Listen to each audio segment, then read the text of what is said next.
સાબરકાંઠા જિલ્લાના હિંમતનગર ગ્રામ્ય police station ખાતે સરપંચ પરિસંવાદ કાર્યક્રમ યોજાયો। આ કાર્યક્રમમાં પોલીસ અધિક્ષક વિજય પટેલ તેમજ હિંમતનગર ગ્રામ્ય પોલીસ સ્ટેશનના પીઆઈ HR હેરભા તથા સ્ટાફ તેમજ ગ્રામ્ય વિસ્તારના સરપંચો હાજર રહ્યા હતા। પોલીસ અધિક્ષકની અધ્યક્ષતામાં સરપંચો સાથે પરિસંવાદ મીટિંગનું આયોજન કરવામાં આવ્યું હતું। હિંમતનગર ગ્રામ્ય પોલીસ સ્ટેશનમાં આવતી પંચાયતોના દરેક સરપંચો ઉપસ્થિત રહ્યા હતા। હાલ કચેરીના ધ્યાન ઉપર આવેલ કેટલાક કિસ્સાઓમાં ગામડાઓમાં પોલીસને લગતા બનાવો જ્યારે બનતા હોય છે ત્યારે તેની જાણ સ્થાનિક પોલીસને સમયસર થતી નથી, જેના કારણે કાયદાકીય કામગીરી કરવામાં વિલંબ થતો હોય છે। જેને લઈને આ પરિસ્થિતિનું નિવારણ આવે તે હેતુથી ગુજરાત રાજ્યની ગ્રામીણ સ્તરની પોલીસની વધુ મજબૂત અને અસરકારક બને અને ગામડાઓમાં કોઈપણ બનાવ બને ત્યારે તેની સાચી માહિતી સ્થાનિક પોલીસને તાત્કાલિક મળે તેમજ દરેક પોલીસ સ્ટેશન ઇન્ચાર્જ દ્વારા પોતાના કાર્યક્ષેત્રમાં આવેલા તમામ ગામોના સરપંચો સાથે એક પરિસંવાદનું આયોજન કરવાનું રહેશે અને પરિસંવાદમાં પોલીસ અધિકાર ક્ષેત્રને લગતા કોઈપણ બનાવ બને તો તાત્કાલિક સ્થાનિક પોલીસને જાણ કરવા અંગે સરપંચોને જરૂરી માર્ગદર્શન અને સૂચના આપવા અપીલ કરી વિનંતી કરી હતી। સાબરકાંઠા ન્યૂઝ 24ને સબસ્ક્રાઇબ કરી લાઇક કરવાનું ભૂલશો નહીં, જેથી આવનારા સમયમાં ઝડપથી આપના સુધી સમાચાર પ્રાપ્ત થઈ શકે। રિપોર્ટર સોએબ સૈયદ, સાબરકાંઠા। સંવાદ કાર્યક્રમ રાખ્યો છે આપણે બધા જ પોલીસ સ્ટેશનમાં રાખ્યો છે।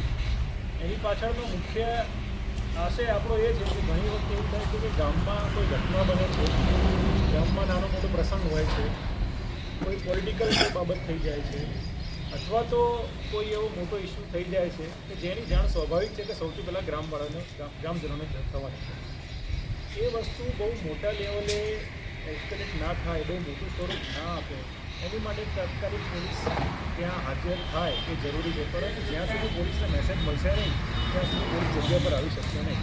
તમારામાંથી કોઈ જાગૃત નાગરિક 100 નંબર પર ફોન કરે, કંટ્રોલ રૂમનો જાણ કરે અથવા તો પોલીસ સ્ટેશનના નંબર હોય તો પોલીસ સ્ટેશનને જાણ કરે પછી જ આપણે એમાં એક્શન લઈ શકતા હોઈએ છીએ। ભૂતકાળમાં ઘણા બનાવો બનેલા છે કે ઘણા સમય સુધી પોલીસ ન આવવાથી એવા બધા મોટા ઇસ્યુ પણ થયેલા છે। તો આજનો જે આશય છે એનો જ છે કે ભાઈ તમે તમારા પીઆઈ સાહેબ કોણ છે એને ઓળખો, તમે તમારા ઓપી, તમારી જે ઓપી લાગતી હોય, તમારી જે બીટ લાગતી હોય, તમારી જે ચોકી લાગતી હોય, એના ઇન્ચાર્જ એએસઆઈ અથવા પીએસઆઈ કોણ છે એને તમે ઓળખો, એનો સંપર્ક નંબર તમારી પાસે હોય, તમે લોકો એકબીજા સાથે કમ્યુનિકેટ કરતા હોય, ગામની કોઈ વાત હોય અથવા તો પોલીસને જાણકારી આપવાની જે વાત હોય એ બાબતની વાતો જે છે પોલીસ સાથે શેર કરવામાં આવે અને એનાથી તમારો આશય પણ એ છે તમે ગામમાં ચૂંટાયેલા છે, લોકોએ તમને વોટ આપ્યો છે, તમને જીતાડ્યા છે ગામનું સારું કામ કરવા માટે, ગામનું ભલું કરવા માટે। અને કાયદો અને વ્યવસ્થા એવી વસ્તુ છે કે કાયદો વ્યવસ્થા જો કંટ્રોલમાં હોય તો એ બધી 50% મુશ્કેલીઓ આપોઆપ દૂર થઈ જશે। એટલે તમારા વિસ્તારના થાણાધિકારી કોણ છે, તમારા વિસ્તારના એએસઆઈ અથવા આપણા જે તમારા ચોકી બીટના ઓપીના ઇન્ચાર્જ કોણ છે એનો તમારો પરિચય એકદમ વ્યવસ્થિત હોવો જોઈએ, એ જરૂરી છે।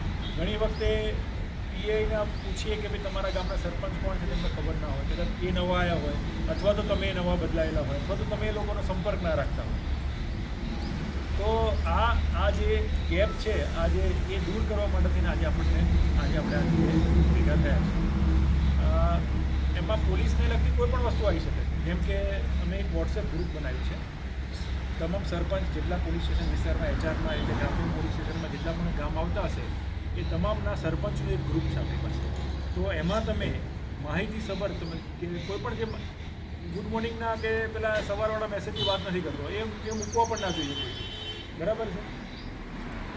એ ગ્રુપનો ઉપયોગ એવી રીતે કરવાનો કે તમને લાગે કે ના પોલીસને જાણ કરવાની જરૂર છે અથવા તો તમને એવું લાગે કે આમાં જાહેરમાં નથી કહેવું તો તમારા પીઆઈ સાહેબને તમે પર્સનલમાં પણ કહી શકો છો કે સાહેબ આ વસ્તુ થઈ રહી છે, આ ધ્યાન દોરવા જેવું છે, ક્યાંય કોઈ દારૂ વેચતો હોય, ક્યાંય કોઈ દારૂ પીધેલો હોય, બરાબર છે, કે બીજી કોઈ અસામાજિક પ્રવૃત્તિ થતી હોય કે તમને એવું લાગે કે ના આ પોલીસનું ધ્યાન આ વસ્તુમાં દોરવા જેવું છે, એ તમામ જગ્યાએ તમારે પોલીસનું ધ્યાન દોરવું જોઈએ। કારણ કે તમે ચૂંટાયેલા છો, તમે એક જવાબદાર ગામના સરપંચ છો।